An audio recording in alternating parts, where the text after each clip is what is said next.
Hi friends! ఈ వీడియోలో మనం వేణుస్వామి గురించి మాట్లాడదాం అనమాట. సో, ఆయన చెప్పిన 4 విషయాలు ఏవైతే ఉన్నాయో కన్ఫర్మ్‌గా జరుగుతాయన్నారు. కానీ అవి కన్ఫర్మ్‌గా జరగలేదు. సో, అలాంటివి ఏంటివి అనేది చూసుకుందాం అనమాట. సో, ముందుగా మన ఇండియాలో ఏంటంటే విపరీతమైన వాక్ స్వాతంత్రం. ఎవరి గురించి ఎవరు ఏమైనా మాట్లాడొచ్చు. సో, దానివల్ల పెద్ద పెద్ద సెలబ్రిటీస్ గురించి పాపం పిచ్చి పిచ్చి వాళ్ళు గూడా మాట్లాడి సోషల్ మీడియాలో ఫేమ్ కోసం దారుణాన్ని కూడగొడుతున్నారు. సో, అందులో భాగంగా ఈ వేణుస్వామి అనేతను జాతకాలు చెప్పుకుంటూ ఉంటాడనమాట. సో, ఆయనకి ఒక పబ్ కూడా ఉందని ఆయనే ఒప్పుకుంటాడు. చెప్తుంటాడు ఇట్లా ఇంటర్వ్యూస్‌లో, "నాకొక పబ్ ఉంది. నేను చికెన్ తింటాను, మటన్ తింటాను, మందు తాగుతాను." ఇలాగ. మందు తాగేవాడు జోష్యుడు ఎలా అవుతాడు? జోష్యులందరూ మందు తాగాలని రూల్ ఏం లేదు. బట్ మందు తాగి జాతకం చెప్పండి ఏంటి? ఒక లైవ్ ఇచ్చాడు. ఆ లైవ్‌లో ఫ్యూచర్ గురించి చెప్పాడు. ఆ ఫ్యూచర్ గురించి చెప్పేటప్పుడు ఆయన డ్రింక్ చేసి ఉన్నాడు. డ్రింక్ చేసి ఫస్ట్ విషయం ఏదంటే 'రామ్ చరణ్‌కి ఉపాసనకి సంతానమే కలగదు' అని చెప్పారు. గుర్తుకుందా? అప్పుడు రోజుల్లో. సో, వాళ్ళకి పిల్లలనే వాళ్ళే పుట్టరు అని చెప్పారు. బట్ రీసెంట్‌గా వాళ్ళు ఒక చైల్డ్‌కైతే బర్త్‌నిచ్చారు. మళ్ళీ ఆయన ఫెయిల్ అయినట్టేగా. అదొకటి. అప్పుడు ఎలాంటి డిమాండ్ అంటే ఆయనకి ఎప్పుడు పుట్టరు వాళ్ళకి పిల్లలు అనే ఒక దీన్ని తీసుకొచ్చారనమాట. సో, ఇలాంటి ఏవైనా కాంట్రోవర్షియల్ ఇష్యూస్ వస్తే ఆయనకు తన అనుగుణంగా తీసుకొని అది జరుగుతుంది అని తెలిసి జరుగుతుంది అని చెప్తారు. ఒకవేళ జరగలేదనుకో ఏదో చెప్పేసి తప్పించుకుంటారాయన.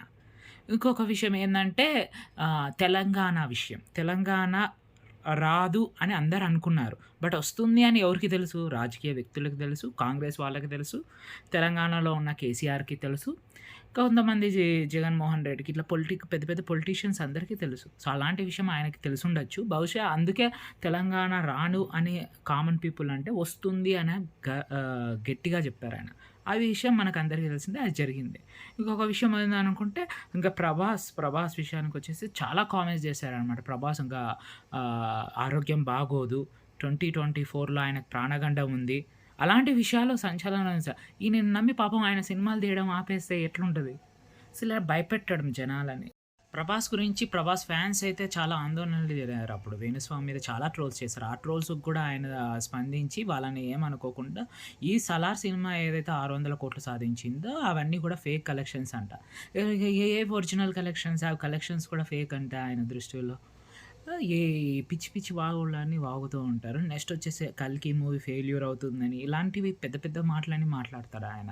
సినిమా తీయాలంటే ఎంత ఖర్చు అవుతది? ఆ ఖర్చు గురించి కూడా ఆలోచించుకోకుండా ఫెయిల్ అవుతది, పాస్ అవుతది. పిచ్చి పిచ్చివన్నీ మాట్లాడుతుంటారు. ఇంకొక అల్టిమేట్ ఫెయిల్యూర్ ఏదంటే తెలంగాణలో కేసీఆర్ మళ్ళొస్తాడు. రేవంత్ రెడ్డి ఇంక సీఎం కాడు. తన జాతకంలో సీఎం అయ్యే యోగ్యం లేదు అని జెప్పాడు. కానీ చివరికి రిజల్ట్స్ వచ్చిన తర్వాత చూస్తే ఏమైంది? రేవంత్ రెడ్డి సీఎం అయ్యాడు. కేసీఆర్ ఓడిపోయారు. మరి ఏం చేసింది? ఆయన అప్పుడు ఏం చేస్తాడు? అప్పుడు విపరీతంగా ట్రోల్ చేసి నేను అన్ననే అనలేదు అవార్డు. కేసీఆర్ కాదు కేటీఆర్ అవుతానని ఈ మాట మార్చేసాడనమాట. సో, చూద్దాం కేటీఆర్ అవుతారా లేదా అనేది భవిష్యత్తు రోజుల్లో. ఆయన ఇదేందంటే ఆయన కేటీఆర్ మళ్ళీ సీఎం కావాలంటే ఒక 10 ఏళ్ళు, 20 ఏళ్ళు పడతది. 20 ఏళ్ళు, 10 ఏళ్ళు పడితే ఆయన్ని గుర్తించుకునేది ఎవరు? ఎవడు గుర్తించుకోరు. ఆయనకు కావాల్సింది 2, 3 సంవత్సరాల బిజినెస్ అది. ఆ 2, 3 సంవత్సరాలు ఎవరైతే నమ్ముతారో ఆయనని కాంటాక్ట్ అయ్యి ఆయన గురించి అపాయింట్మెంట్ తీసుకొని డబ్బులు సమర్పించుకుంటారనమాట. అది ఆయనకు కావాల్సిన ప్రమోషన్. ఇంకా పవన్ కళ్యాణ్ గురించి విపరీతమైన టాకింగ్స్. ఆయన జీవితంలో ఇన్ని పెళ్ళిళ్ళు చేసుకుంటాడు. నాలుగో పెళ్లి కూడా చేసుకుంటాడా అని చెప్పాడు. నాలుగో పెళ్లి మళ్ళీ ఎక్కడి నుంచి చేసుకుంటారో అది వేణుస్వామి సంబంధం ఏమైనా చూస్తారేమో తెలియదు. పవన్ కళ్యాణ్ చాలా ఎప్పుడు కూడా ఎలాంటి వ్యాఖ్యలు కూడా ఎవరిని చేయరు. జగన్ గురించి చేయరు. అలాగని చంద్రబాబు నాయుడు గురించి ఎప్పుడు ప్రజల సమస్య గురించి మాట్లాడతారు.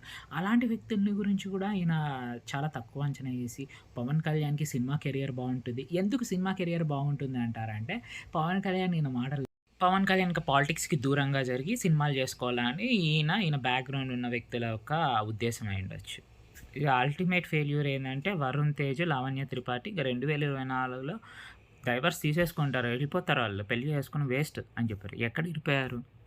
పెళ్లి చేసుకొని హ్యాపీగా ఉన్నారు. ఇలాగ ఒక పెళ్ళిళ్ళు చేసుకుంటే విడిపోతారని ఈ గాల్లో 4 రాళ్ళేస్తారు. ఏ నాలుగో ఒక రాళ్ళు వెళ్ళి గోల్డ్‌లో పడతది. అది నేను చెప్పింటేనే జరిగింది అని చెప్తారు.